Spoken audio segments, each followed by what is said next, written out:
Macworld Podcast, episode 585 for December 6, 2017. Welcome to the Macworld Podcast. I'm Senior Editor Roman Loyola. I'm here with Macworld's Managing Editor Leah Yamshon. Hello. And in Sacramento, California is Macworld staff writer Jason Cross. Hello. And on the East Coast is Macworld staff writer Michael Simon. Good afternoon. And the man behind the console is our producer, Dan Masaoka. Hi, Dan. Hello. Also in San Francisco. You leave me out of He's San in Francisco. there, yes. So I like to, you're like the, when you do the credits, and then at the end there's always and then it's the big star. Okay. So that's why I always like to single you out. I'll take it. So. Oh, no, actually the big star is you, the audience. Oh. Here we go. Handling. So we're here live on Facebook and Twitter. We need your comments and questions for today's show. Dan will be checking the Facebook and Twitter feeds and be chiming in with anything you guys have to say. So today's topics, we're going to be covering the Amazon Prime Video release today, Apple tvOS 11.2, and iOS 11.2. So that's what we'll be talking about. But if you guys want to talk about any other things, let us know. Apple-related. Holiday advice. Dating advice. I don't know. Anything. So almost anything. So It's the Wolverine's love advice corner. yes, the Filipino Wolverine right here. We'll dish out the advice. Only the best advice. So this morning there was some news about Amazon Prime Video. Mike, can you fill us in on what happened? Sure. Well, at long last, 6 months since Apple announced it, and I don't know, how long have the rumors been? Years? Yeah. That we finally have a native Amazon Prime Video app on Apple TV. Woohoo! And it is wonderful.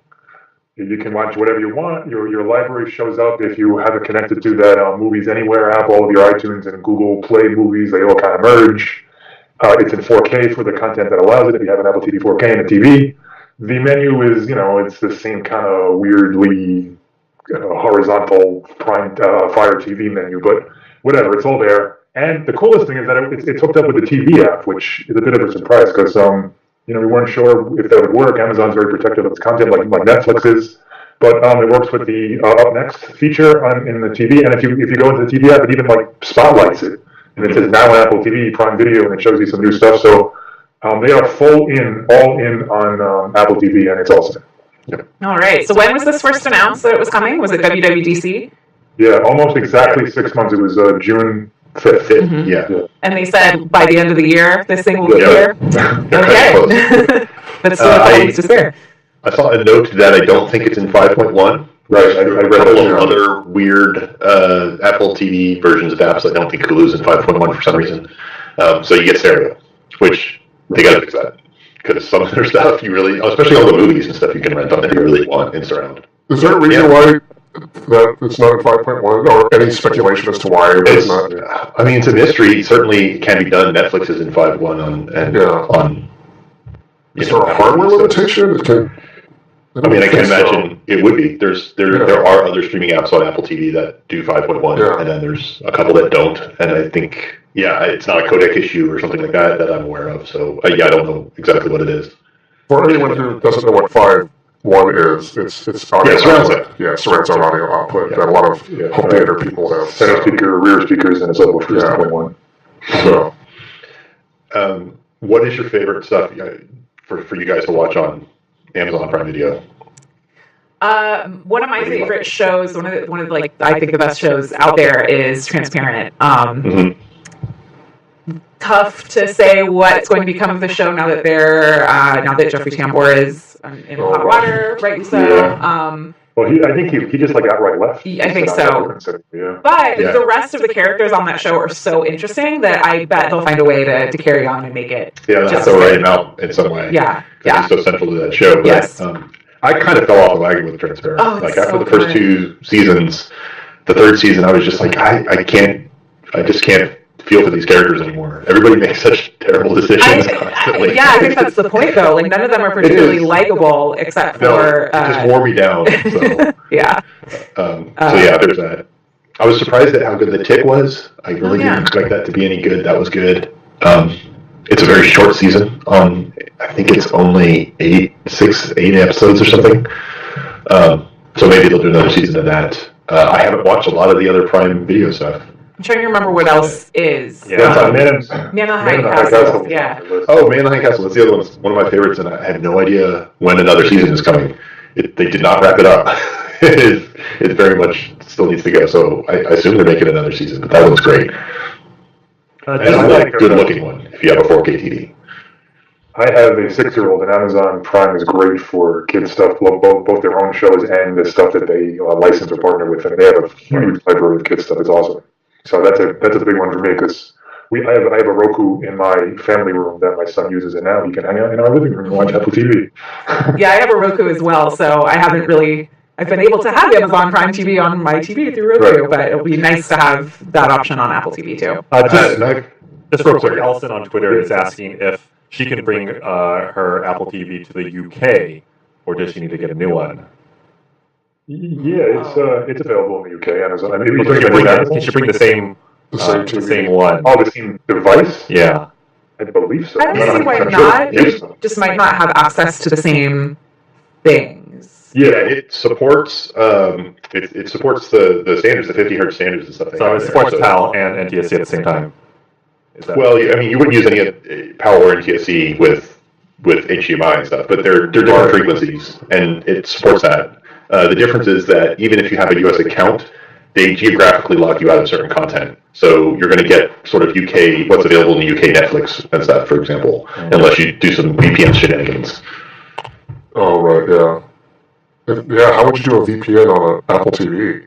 You have to connect to a network where you've got your VPN through a router, sending everything from your network. You're not going to be able to do it right on your TV. That sounds like a good article that we should maybe write. Yeah, how to scam your way into international content. It's a big deal in the UK and places in Europe where there's a lot of English speakers who want English speaking content that's only available in the US. Yeah. So they get that.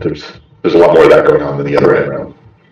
If any of our viewers out there have any other Amazon Prime TV recommendations, let us know, because I feel like there's a lot that we're probably missing. There's other shows that I purchase and watch through Prime TV, like we stream Mr. Robot through Prime TV on the Roku. Right. I think my Broad City subscription goes through there too. So it's nice. And there's some to kind of HBO stuff too, like The Wire. I think the whole series is available for Prime subscribers and things like that. Oh, yeah, there's a lot of stuff you can just get as a Prime subscriber that's not exclusive. One thing I just remembered is that sci-fi series, The Expanse, which is supposed to be really great. That's on Netflix everywhere in the world except in the US. And in the US, it's on Amazon. So I've been waiting to watch that because everyone says it's great.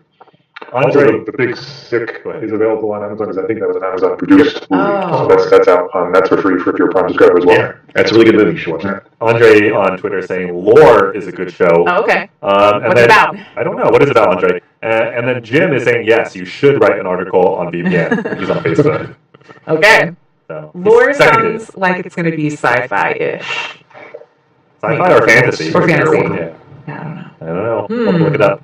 I find that I have Hulu, and we have Netflix, and we have Amazon Prime, and we have access to cable, that I end up not even sure what is on anything anymore. I just kind of flip around and guess. So, I don't know. There's too much TV. Well, that's the thing. There are all these services now. If you had to pick two services to go with, which ones would you pick? I think you have to pick Netflix, right? I'd probably go Netflix and Netflix. And HBO. I think Netflix and HBO would be mine. Well, Amazon's good because you can go HBO and Showtime and start right through it. So you don't have to really choose. But you have to pay for HBO, though, don't you? Yeah. You have to pay for them, yeah. Well, if we're talking about add-ons, then yeah. But other than that, I would say Netflix, and then the Hulu, the more expensive tier of Hulu, where you get the commercial stuff, is what I would do, and that would get me all my sort of main network shows just day after. If that's all I could do. I've totally cut the cord, but I use PlayStation View for all my sort of network cable stuff, and then I have Hulu and Netflix. So Andre followed up and says it's about Lore's the show based on the podcast, and it's about spooky stories. Oh. Right. And then Narba is seconding that show. Okay, that sounds good. So, Cool. Oh, I see it on there now. Oh, there it is. It's right there.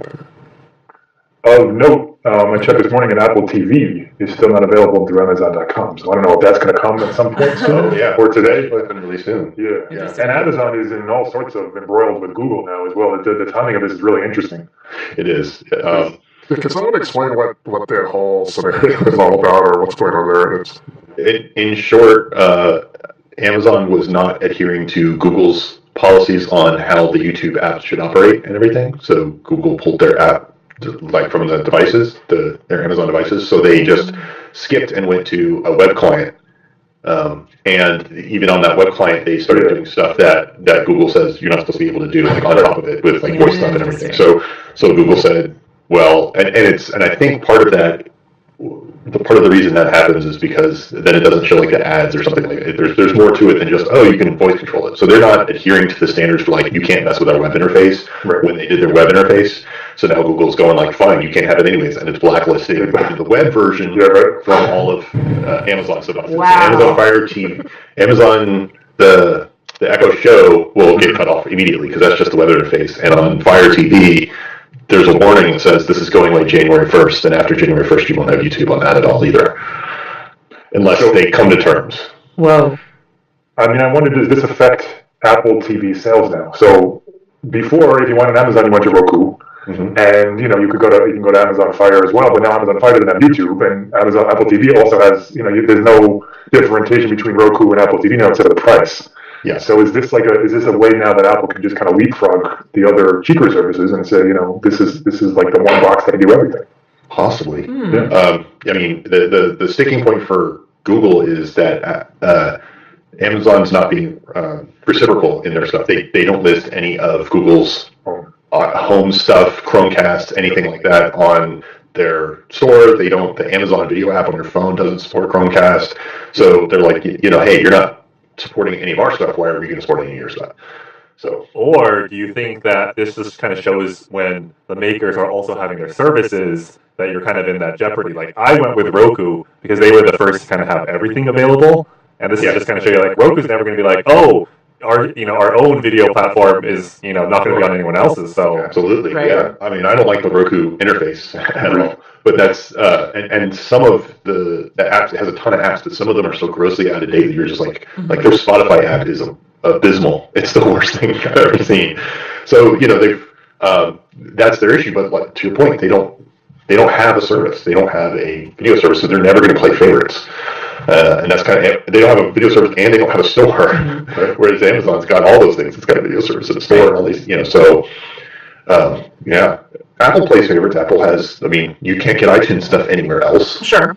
Only on their hardware. Do you think that battle is going to spill over into the Apple TV world? Which Apple? YouTube versus Amazon, or Google versus Amazon. I would doubt it. There's a lot for Google to lose there. I mean, Google needs Apple to play nice with search and the iPhone, and there's a lot more that's at stake. And it's not like Google really needs their home products to be sold in Apple stores. It's not like Amazon where it's a giant marketplace where hundreds of millions of people buy everything. It's just not having Google Home or Chromecast in the Apple stores isn't going to make them pull YouTube support. So. And on Facebook, Steve is making the comment that Apple TV seems more useful to Americans rather than to people in the UK.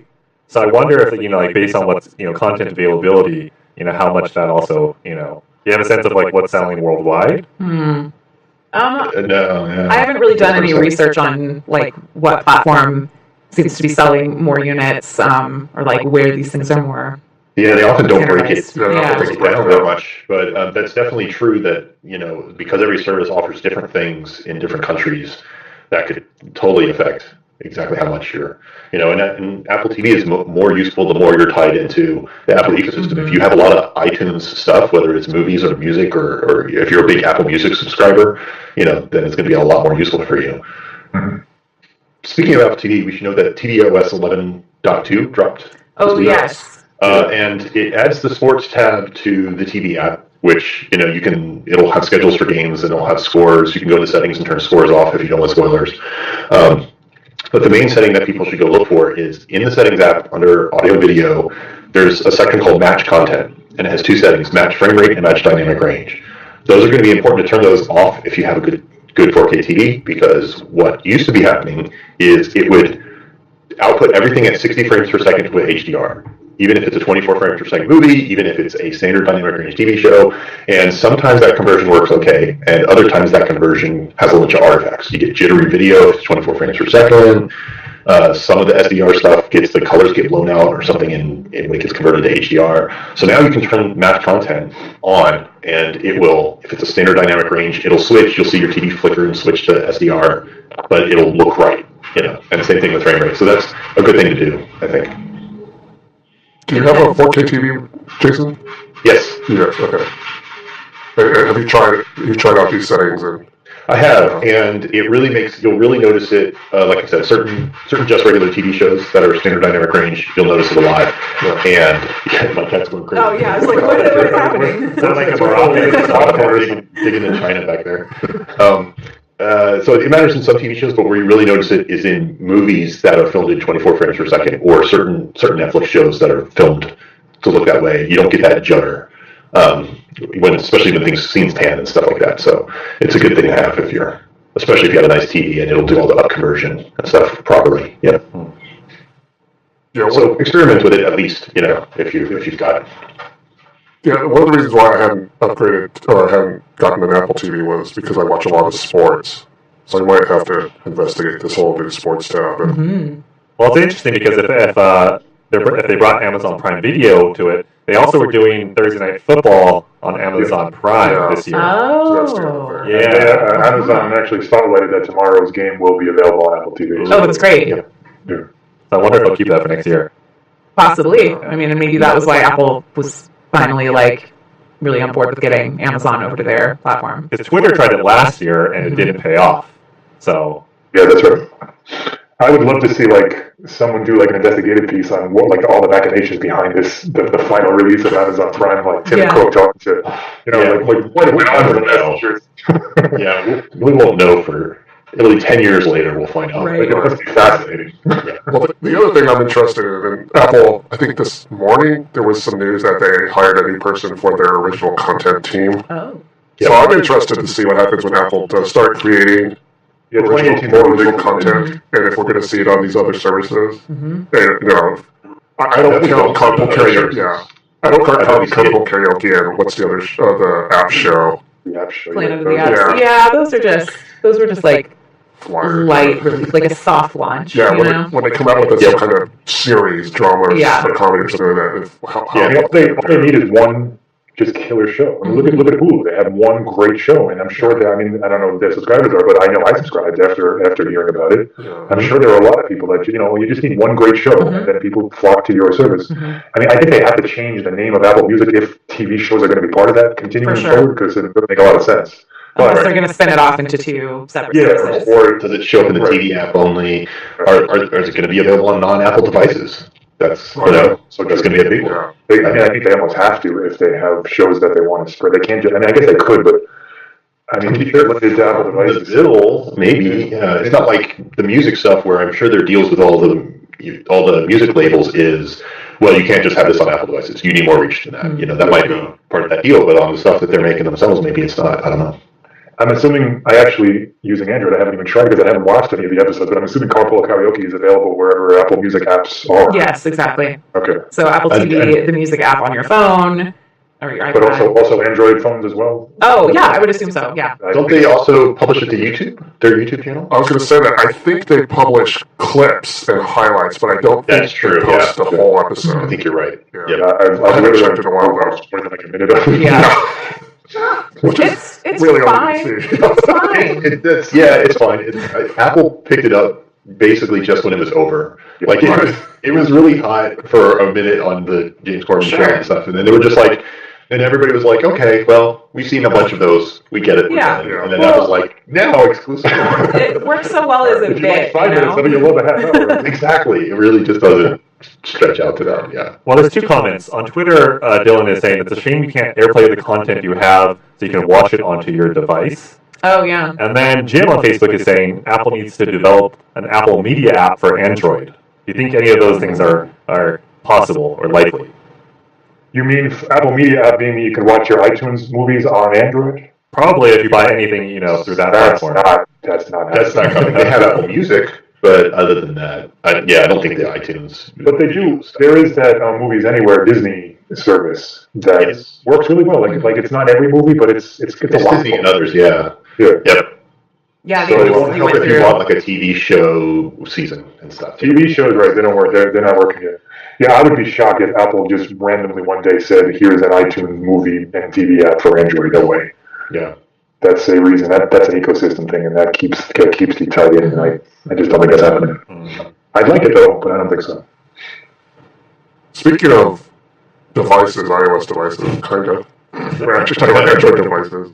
We'll talk about Speaking of mobile devices, speaking of words and operating systems. Yeah. So iOS 11.2 came out recently. Jason, can you fill us in on a little bit about iOS 11.2? Sure. iOS 11.2 it fixes a lot of bugs, some of which were also fixed in 11.1 updates, things like the capital I bug and stuff. The biggest bug that it fixed is the December 2nd bug, which is starting December 2nd, 12:15 a.m. for some reason. 12:15 a.m. for some reason. If you had iOS 11.1 or anything, your iPhone would, if you have apps that kick up daily notifications, your iPhone would randomly reset. Daily local notifications too. At that, yeah. Exactly. So like a lot of workout apps and stuff do that. So anything workout diet apps, things like that just say a notification every day. Is a notification pops up, your phone would reset. So that was bad. So they pushed out. Yeah, they pushed out 11.2 over the weekend, which they never push these out over the weekend, but it fixes that bug, and they were pretty much ready anyways, because the last couple betas both came in the same week, just the week before. They didn't have any. Came on Friday, actually. The last one was. Yeah, beta 6, and beta 6 had a build number without like the letters and stuff, so we were all like, oh, this is probably the final anyway, and then they just kicked it out over the weekend because of that December 2nd bug. And we did that too. 3 o'clock in the morning. Yeah. Woke up to see that Mike wrote a story about it. It's like, what? When did this happen? Saturday morning, I'm like, oh man, I gotta work. Yeah. Out of nowhere. So so thanks for doing that, Mike, because here on the West Coast, it's already done. 11.2 adds Apple Pay Cash is the big one. So it's like Venmo and all that stuff. It works in iMessage. You can only send money to other Apple users because it works in messages. But and they also have to have Apple Pay Cash turned on, right? They have to have Apple Pay Cash turned on. They'll get a prompt to turn it on if you try and send it to someone who doesn't. But they have to have 11.2. And it will,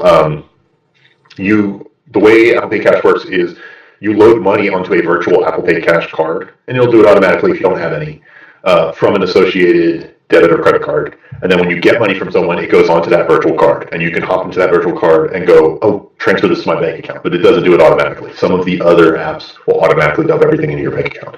And then you can spend that Apple Pay Cash virtual cash card money anywhere you spend Apple Pay money. You know, it's just an option when you pay with Apple Pay, whether it's for an app, whether it's a retail purchase, anything like that. That's where it goes. The tip there is associate a debit card with your Apple Pay Cash account, not a credit card. The credit card, you'll get charged a 3% credit card processing fee when you load money onto your card. Oh. I mean, that's how Venmo and PayPal have always been. Yeah. That's how those are as well. But just so that everyone's aware, you know, it's there too. So when you try and send someone $40, you're going to get $40 plus 3% if it loads $40 on your card. So debit cards is better. Does that mean that your debit card is also stored in your regular Apple Pay wallet then? I believe you have to, the credit card that you associate with your Apple Pay Cash card has to be a card that is stored in Apple Pay. Got it. I haven't set up cash yet, so I'll have to. I don't know that it has to be set up for purchases or not. I'd have to check that.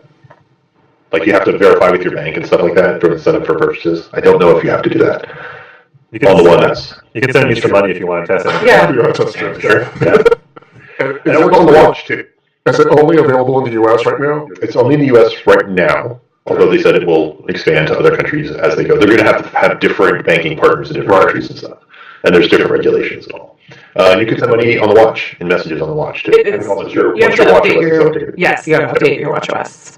That's pushed out. To watch 4.2. They're all .2s. All the .2s. That's nice and neat. So there was a question earlier about watches. Now that you've all had the Watch 3 for a bit, or those of you who do have it, What are your thoughts? Have your thoughts changed at all? Or, is it a good gift now? What are your thoughts? The Series 3 watch? Series 3, yeah. I'm still using I have a thought, and I didn't expect this to happen, but 3 months in, Verizon gives you, actually all the carriers, I'm on Verizon, they give you a 3-month grace period for not paying the $10 a month on top of your plan for a watch. And mine renews, it's December, so the middle of the month, I guess we got it about the 15th, and I'm gonna turn it off for now.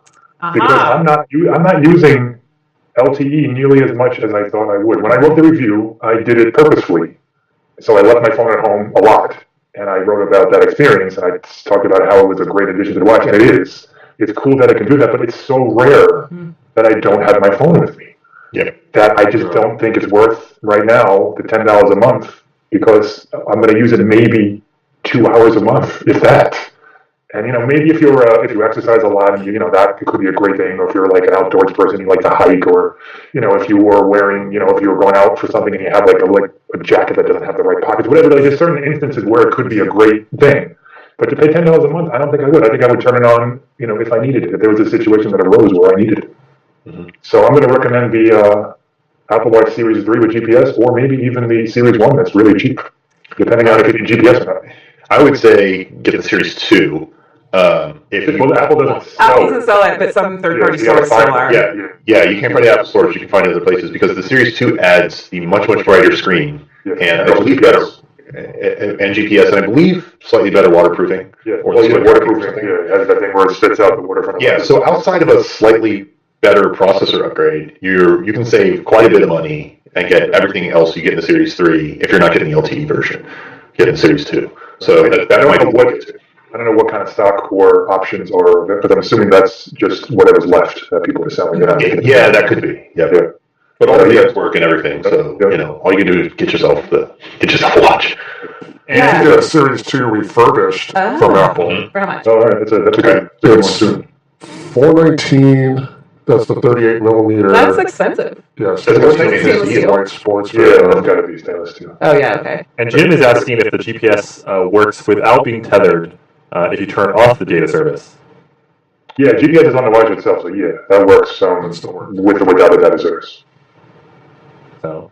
Yeah, I never considered, I'm going to upgrade my watch this year, but I never even considered getting the LTE model because I just know how I function, and the chances where if my phone is left at home, it's because I forgot it. It's like I never intentionally leave my phone behind. When I go on, I go on runs, and when I work out outside, I have a running belt that my phone fits into, and it's like sweatproof and all of that. So even if I'm not using my phone, it is there and it's on me. So I just feel like I'm at the point where it's not that I'm like obsessed or attached to my phone or have to have it or whatever, but that's just kind of where we are. You're obsessed. I'm not obsessed with it.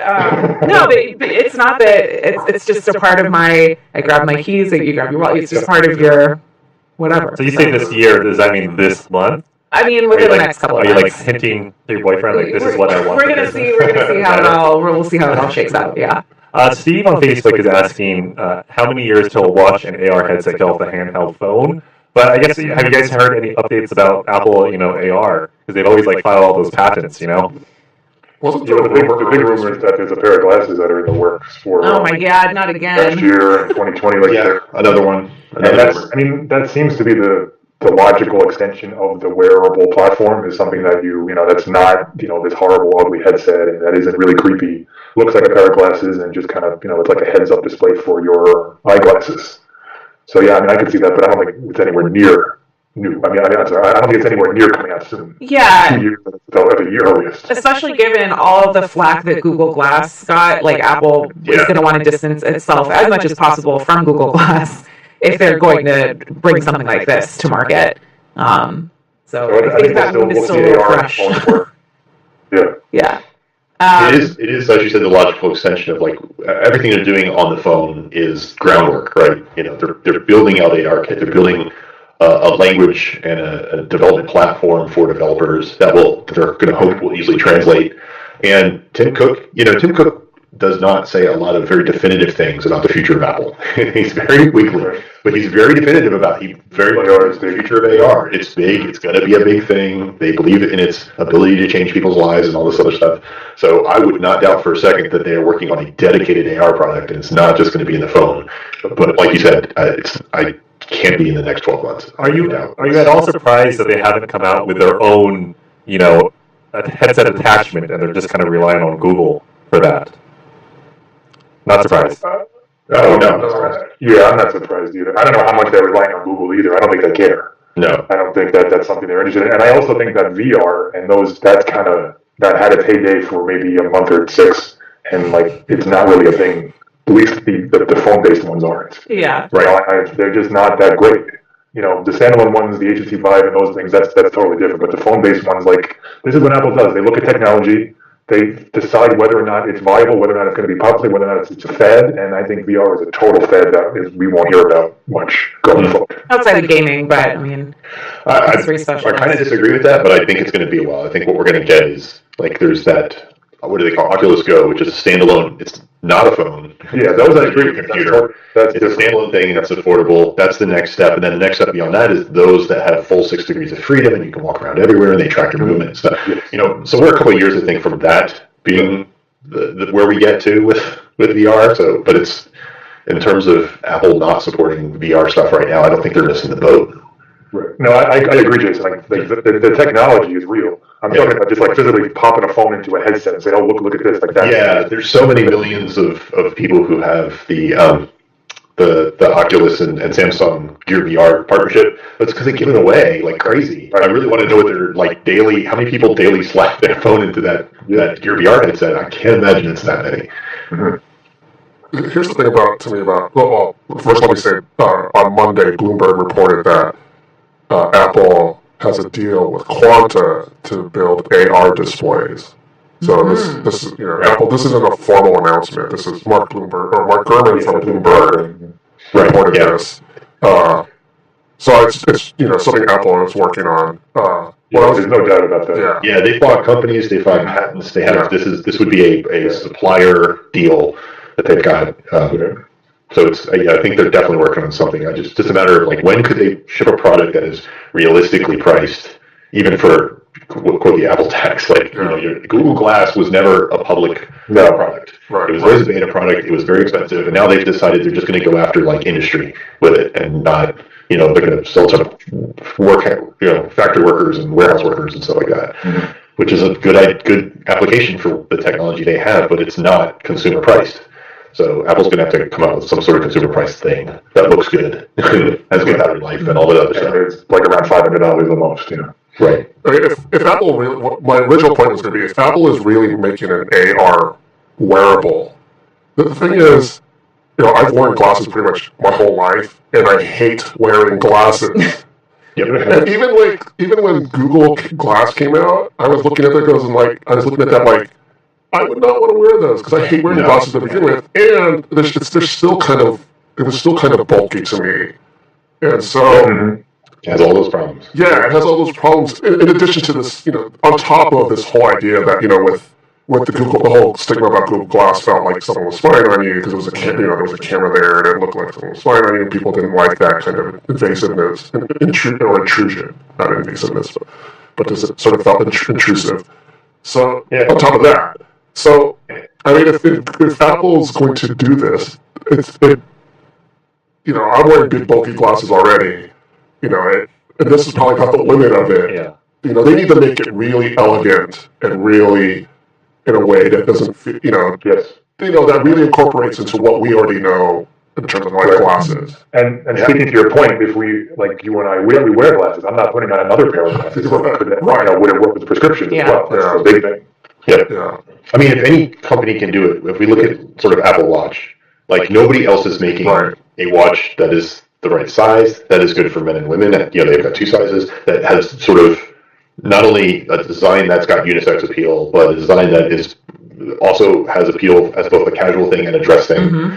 That's if anyone's going to make eyeglasses work, it's the guys who the only company out of them so many that have tried the smartwatch thing to have gotten that right. Yeah. So I think they have the best chance at it. But there's a lot of really tough challenges, both in design and just the raw technology that just isn't there yet. It's got to get better. And there's no killer app. Like, they also have to get up there on stage and show us something where we're just like, boy, I would never do that on my phone, but that's really awesome to strap to my face. You know? And there isn't one right now. I think it's when we all have little rocket launchers on our shoulders, and then we can use it to lock on. That's when it's going to really, really take off. Yes. Just saying. I said it first. Oh, what you mean in open carry states? Is that what you're saying? It would be visible. It could be a shroud over it. Targeted open carry states. So there's a couple of chatter on Twitter asking if there are any announcements regarding the Mac, since they are thinking about buying one, or in 2018.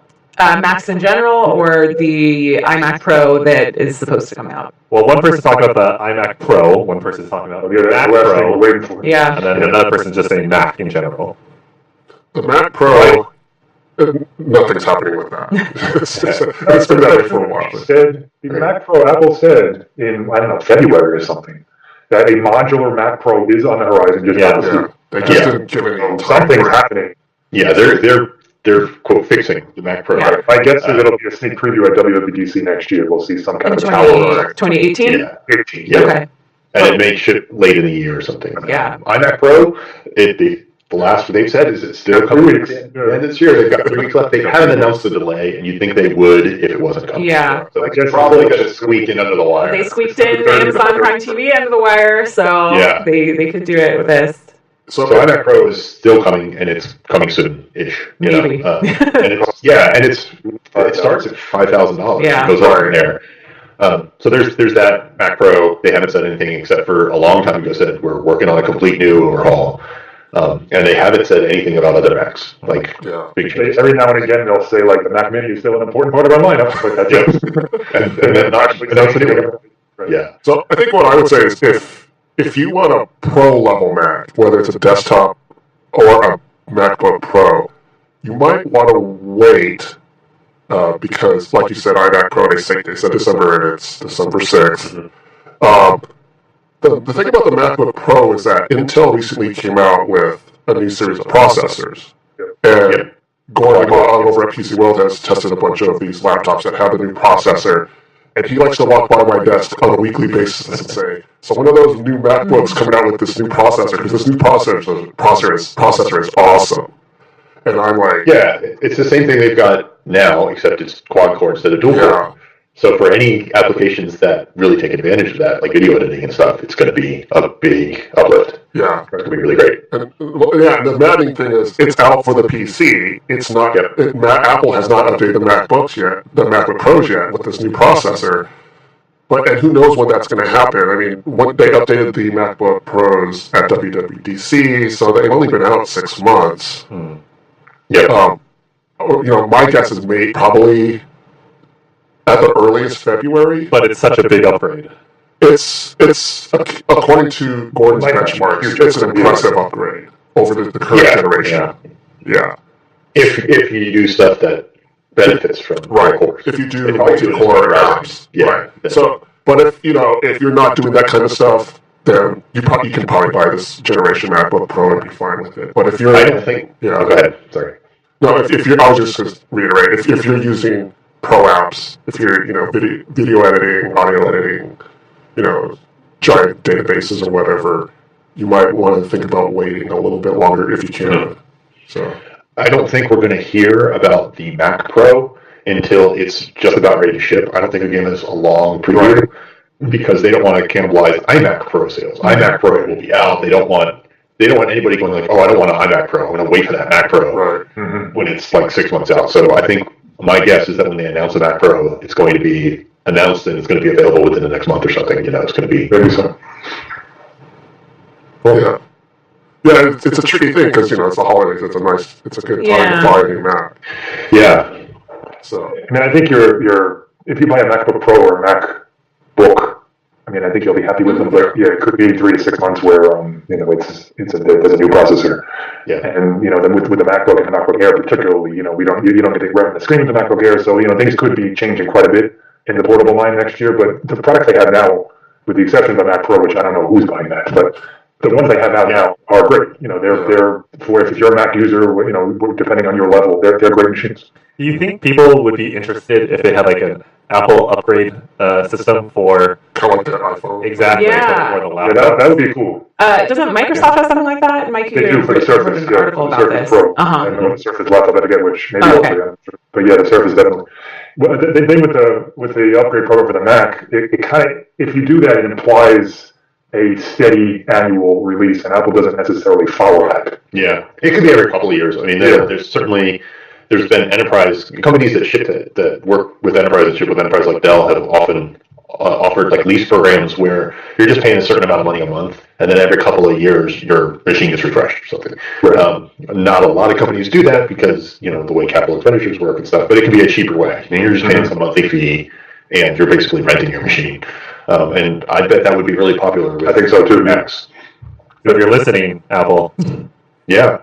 I think they could actually make consumers, students and stuff like that. I think there's a lot of people who may not have the upfront costs, but would be willing to pay, $30, $40 a month or whatever to essentially rent a machine that they've got to turn in after a couple of years. And it'll have Apple Care and stuff. So Yeah, for students, absolutely. It would also help. It would help Apple keep products. Like I have a 2012 MacBook Pro that I'm not getting rid of until dead. Mm-hmm. Yeah. So it would help Apple, get new machines. Apple said it's sad that you haven't bought your own computer. Yeah, but I mean, the longevity of the MacBook is greater than the iPhone typically. Totally true. So Yeah. like I will not like drive a phone into the ground, but I will absolutely drive my MacBooks to the ground. So. Yeah, I just had a cafe yesterday, and someone had a MacBook that had FireWire. Wow. So I was like, okay, that's an old one. Yeah. That's an old one. Yeah. Well, I'm still using this 3-year-old laptop because it has. Three's not bad. Three's not that Yeah, good. no, I mean that's actually not that big a deal That's a first world problem right there. Oh, the laptop's 3 years old. because it has USB 3, not because it mostly yeah. I have an iMac that's either 8 or 10 years old sitting next to me that I still use. Nice. They do last. Yeah, the other thing is from what I've experienced, usually the annual upgrades for like MacBooks increase the processor speed about 10 to 15%. Yep. So a lot of people may not be as excited about. People who have a current laptop may not be in a rush to upgrade it every year. Right. So because there are exceptions, like for instance, this year's MacBook was a bigger increase. I can't remember off the top of my head than the 2016 MacBook. So it was a significant upgrade. Because of the processor. Yeah, I think it was more like 20-25%. So, but it's usually about 10-15%. It's a nice boost. So upgrading every year for a lot of people, maybe it's not that big a deal. So, but there are people. Who I think Jason's right. It would be a 2 or maybe a 3 year if they were to do an upgrade program. It wouldn't be like 12 months, like 24 or 36 or something. Because they are more expensive devices as well. Although not anymore, I guess. The iPhone's $1,500. So I guess Yeah, whereas with like the iPhone, it's still a relatively younger development of technology, so the boosts to increase are a lot greater. Plus, you have issues like battery. You have a built-in screen that those technologies. You're starting a lot of other stuff, right? Yeah. Every generation is much better. Display, camera, all these other things. And that's a set upgrade path. Like, in 12 months you'll get a new one. Yeah. Yep. Speaking of the iPhone, can we just go back to like 20 minutes to the December 2nd bug? Yeah. I just want to call out Apple real briefly because we talked about how the beta released Friday afternoon and that it was ready to go, and they launched it 3 in the morning. Clearly, they knew this was a thing. Now, why not issue some kind of a statement to people? Once again, we had to learn about this on Twitter through people saying this is happening to my phone. Like it's almost becoming downright hostile now, where they just these bugs exist and they don't say anything until it becomes a problem, a widespread issue. Yeah. Apple could have said Friday afternoon, your phone could be affected by this. Here's how to fix it. Turn off notifications. We will be upgrading to 11.2 a little earlier than normal. Like there are ways to mitigate. It's not just bad press. Like it's just people saying like these are devices that we depend on. So let's say you had an early meeting on Saturday morning and you set your alarm and then your phone resets and you don't get that alarm. It doesn't go off. Like people were affected, I'm sure, more than just an inconvenience. And it's just it's becoming to me where Apple is like they're not responding to their customers the way they once did.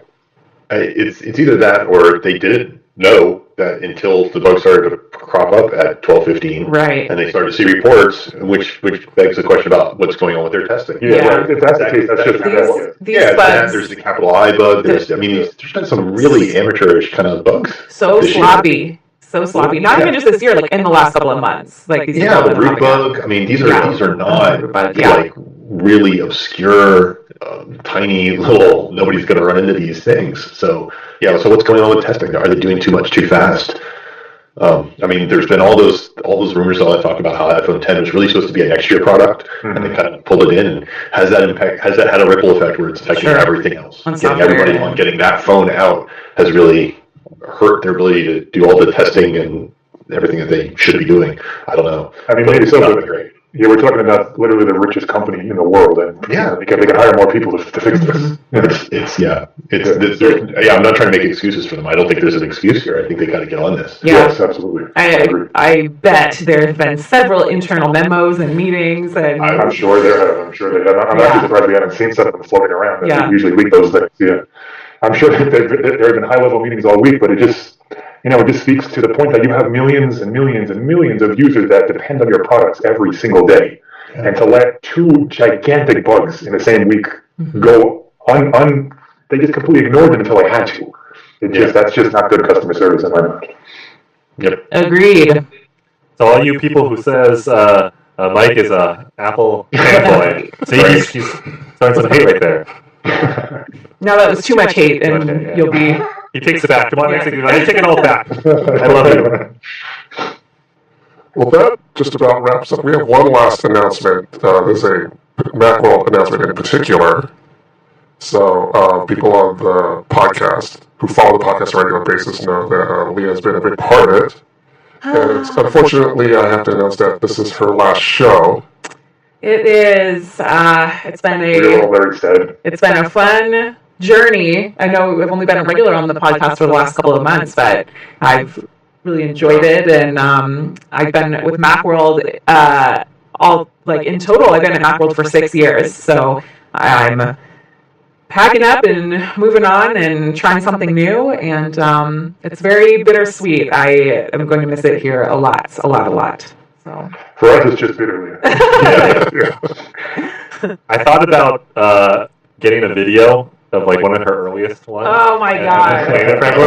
But Adam talked me out because he didn't think she would appreciate that. If you ran it by me first, wait, who do you mean? I was thinking about the dorm. I was going to play it on the show and then play the video so everyone can watch it, and then the dorm. How would you react if I played that dorm? Oh, I don't care. Okay. I mean, listen, it's all out there for the world to see. In my fake Justin Bieber room.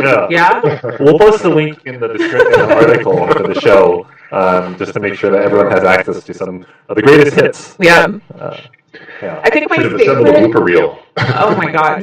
So at the end of I did a kitchen roundup video a couple years ago, and there's an outtake of me dropping a measuring cup into a light bowl and stuff goes everywhere, and I start cursing, and they just sprinkled that in at the very end of that video. So there's some outtakes out there, but thank you everybody for joining and tuning in, and to all my coworkers. My podcast guys, I'm gonna miss you guys a lot. So we're gonna miss you. Yep. And you started here as an intern, right? Yeah, so I started actually working for PC World as an intern. It was my first job outside of college, and interned with PC World for 9 months, and then I was kind of in and out doing freelance work for PC World until the publication that I really wanted to work for, Macworld.com, had a full-time opening, so I was able to kind of weasel in that way. So yeah. I've been coming to this office longer than any of my apartments that I've lived in. It's pretty crazy. So, yeah. Yeah, I've been here for a while, and I can't remember a time when you weren't here. So Roman was my first manager when I was brought onto Macworld. I reported to Roman. So I was. Yes, you were. And you still stuck around. Wow. Yeah. So I will miss you. We will all miss you. So. Because, like I said, as long as I've been here, you've been in the hallways and been here, so it's going to be odd to not have you here anymore. I'll probably pop up from time to time just to keep you all on your toes. But anyways, now we're getting super sentimental. So, where if people want to stay, up to date with what's going on with you, where can they follow you? Sure. I'm not super active on Twitter, but you can find me there. It's at Leah Yamshon. I'm more active on Instagram. I don't talk a lot about tech stuff on Instagram, so I don't know if that's of interest, but you can find me at Schleaz, SHLEAZ. That sounds like Schleazy. Yes, that is the nickname of which my Instagram handle was formed. Yeah, that's where you'll be able to find me in the meantime. Yeah, see what's going on in the East Bay. Mm-hmm. And feel free to call in or chat into our weekly podcast with questions. You never know. I just might do that. Well, if there's anything you ever need from us, always, just let us know. You got it. But we'll probably actually be going to be coming to you for help. So, but and if you want to join us next year for Apple pre-ordering it through the Oh my god, that was so fun. I know it was kind of it was kind of a pain in the butt for some, but I thought it was really fun. It was fun. I liked it too. Yeah, we had some good times. Mm-hmm. So. On that note, Yeah. So I'd like to thank everyone for showing up today. I'd like to thank Leah. Thanks, Roman. Thanks to Jason and Mike. Thanks, it was fun. Thanks, Dan. You're always welcome. And thank you to the audience. Join us next week for the Macworld Podcast. We are live on Wednesdays around 10 o'clock Pacific. We're usually a few minutes afterwards, but hopefully you can find us. We're on Facebook and on Twitter. There will be an audio version of this podcast posted to iTunes and SoundCloud later today, as well as the edited version of this video on our website. So hope you can join us next week. Thank you very much.